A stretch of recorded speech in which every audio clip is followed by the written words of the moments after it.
Hello everyone and welcome to Physical Science. We are in Unit 9, Section 1. We're going to talk about simple machines, making work easier. Doesn't change the amount of work, you're still putting in the amount of work, but it just makes it easier. Let's talk about that. What are machines? Well, a machine is any device that lets you do work easier or in a better way. Now, it does not change work. Your work is pretty much the same. It's just making it easier or better. Simple machines make work easier. They don't change the amount of work done, right? Don't change the amount of work done. Put a big old star beside it. They do not change the amount of work done. What they do is they change the size, distance, or direction of your force. So they may increase the size of your force or the distance that you are from applying the force or the direction of up or down. So they're not changing the work, they're just changing how you apply the force to make the work happen. So they can do three things to change the amount or make work easier. So the amount of force is the first. So this guy, he is lifting a dirt bike up into the back of a truck. Now, he by himself may not be able to lift that dirt bike, but he has a ramp going up into the back of his truck for the dirt bike. He's not having to apply as much force because of this ramp. He's still doing the same amount of work, though, because he's still fighting against the same forces and going the same amount of distance. So he's doing the same amount of work, he's just not having to put in as much force. So a ramp, which is another version of an inclined plane, lets you lift a heavy object with less force. The second thing is the distance of the force. So the distance of the force, in this case, in the drawing or the image, it's increasing the distance. So a baseball bat lets you move your arms a short distance, but it increases the distance at the end of the bat, causing the force to have a greater distance.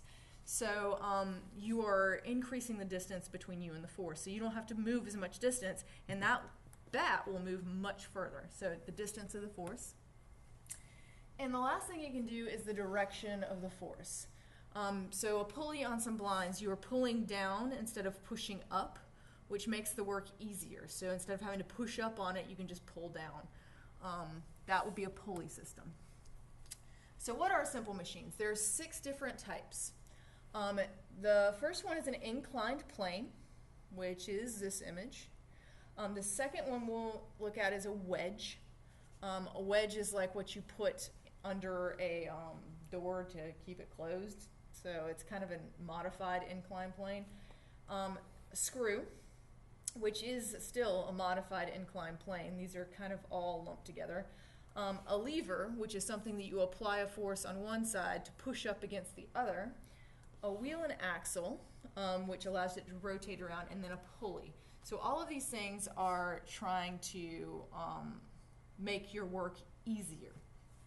So these kind of can be grouped together. These are all kind of modified inclined planes. The head of an axe is like an inclined plane. The screw is just a wrapped around inclined plane. And then all of these are kind of a separate category on their own. So a lever. A lever is a bar that pivots or rotates on a point called a fulcrum. So this would be the fulcrum, and it pivots back and forth.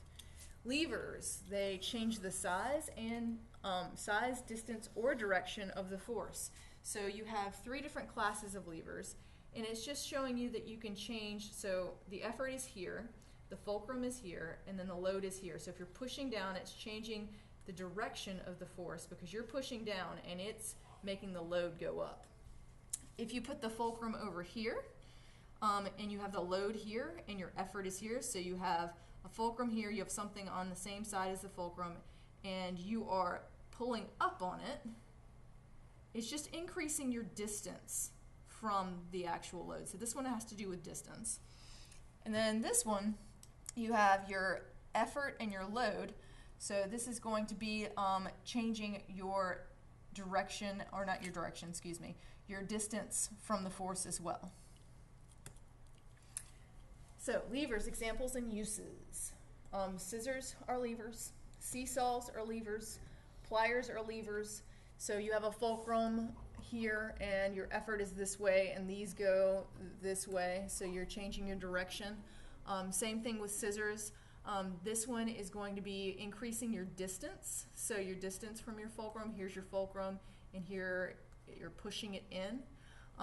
Same thing here, you're pushing up, your load is here and you have your fulcrum over here.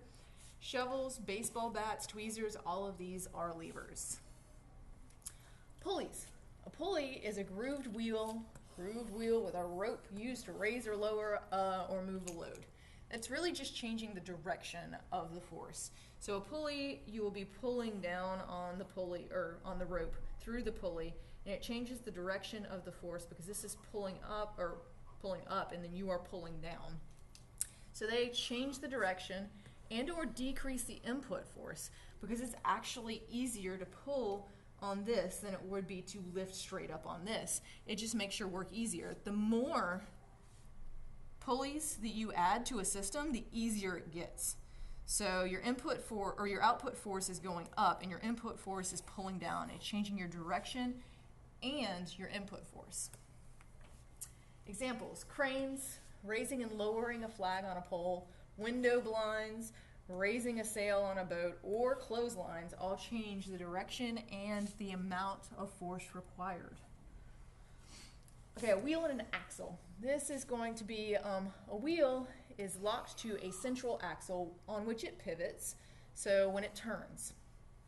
So this is a short, powerful force at the axle will move the wheel's edge a long distance. So there's a lot, so if you talk about a wheel and an axle, there's a lot of motion going on here, and it increases the distance. So the bigger the wheel, the further you're moving with less effort. So a long motion at an edge of a wheel moves the axle with a great force. So if you put in your force, it's actually making it easier because you're only putting in force here, and you're getting a lot out of it. Examples: screwdriver. I'm putting in force here, it's coming out here, and it's making it easier for me. A windmill. You have rotation here, but this rotation is much larger. Cars and bicycles, rolling pins, doorknobs, fans, all of these things are making work easier for you. And then you have the good old inclined plane. An inclined plane is a flat sloped surface. This is like super simple, I know, but it's actually way easy because I know that there's a lot of work that I have done that without an inclined plane, I would have never gotten it done because I can't lift it straight up, but I sure can push it up a ramp. Or if you could combine a wheel and an axle, something rolling like a lawnmower up an inclined plane. I can't lift my lawnmower into the back of my truck, but I can get an inclined plane and roll my lawnmower in the back of my truck. Could I slide it if there weren't wheels? Nope. But combining those two makes it easier. So it connects a lower level to a higher level. Less force over a longer distance, load to a higher level. Makes it easier. Examples of this: ramps, like a boat ramp or a wheelchair ramp, and ladders and stairs. So all of those things are inclined planes. And actually a screw is an example of a wrapped inclined plane because really you're just taking it from a lower area to a higher area. It's just an inclined plane wrapped around a cylinder. So a wedge. A wedge has a slanting slide, so it's a type of inclined plane that meet at an edge. So it's two inclined planes shoved together. So you have two of them together. And it splits material apart. It changes the force in one direction into splitting force that acts at right angles to the blade. So you would not, if you took a square piece and put the same force into it, into a log, let's say you took a maul that's shaped like that, and you hit a log. Guess what? You're just hitting a log and you're not getting any work done. But if you hit it with a wedge with two inclined planes combined, you're going to split that wood. So it's a splitting force. So examples, knife. Zippers are actually different wedges. They wedge together. And this is used in cutting machines to split materials apart. I actually have a log splitter that does it on its own. It works most of the time. Okay, and this is what I was talking about with the screw. A screw has a thread or a groove on it. Boop, boop, boop. And it is wrapped around a central cylinder. It converts a twisting force into a downward or backward force. So the twisting force makes it go down. And this is like, if I take a screw and a screwdriver, I can put that into a piece of wood. If I were to take a nail and a screwdriver and try to push it into the wood, it would make it much harder. So your input force is going to be in a circle, and your output force is going to be it drawing down. Examples and uses, they hold things together. And they, like screw lids and for jars, are easier to open than if you had to pry them off. A light bulb and swivel tools or swivel chairs all work on that same concept. All right, compound machines are when you put them all together.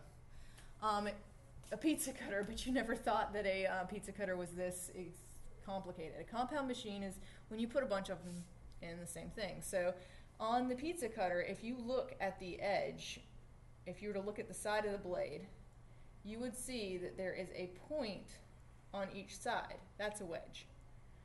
And then you have your pivot point here, right there. That's a wheel and an axle, and that's a lever.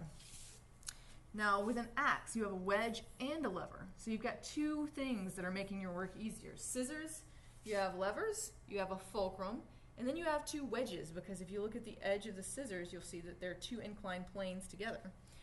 And then a corkscrew. You have a lever, which are your arms to pull up. You have a screw that pulls down into the cork. So when you screw down into the cork and then pull up on these two levers, it makes it easier to pull out a cork. So here are some examples of different compound machines that are used in real life that we've kind of talked about. All right, everyone, have a great day. Let's put a nose on him today. All right.